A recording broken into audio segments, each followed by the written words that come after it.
Железница го скусува бројот на вработени. Ке дели отпремнини за секој што сака доброволно да се пензионира, додека директорот на инфраструктура калкулира, новиот директор на транспорт, Дирковски, стави подпис на критериумите.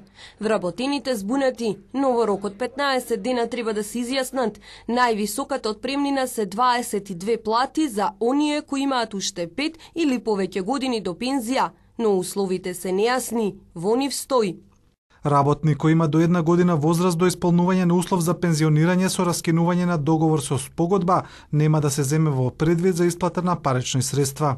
Токму ова ги отвара дилемите. Кој би се решил 12 месеци да остане без плата? Ки има ли технолошки вишок? Се подготвува ли транспортот за продажба? Последните откази железницата ги подели пред 5 години. 750 луѓе тогаш останаа без работа.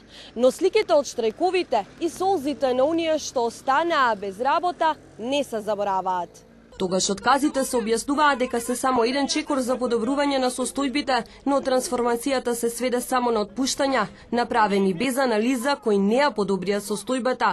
Останува да се види дали сегашното намалување на вработените ќе ја подобри сликата или е чекор пред приватизација на транспортната компанија, нешто што се најавуваше уште при поделбата на МЖ на 2 фирми.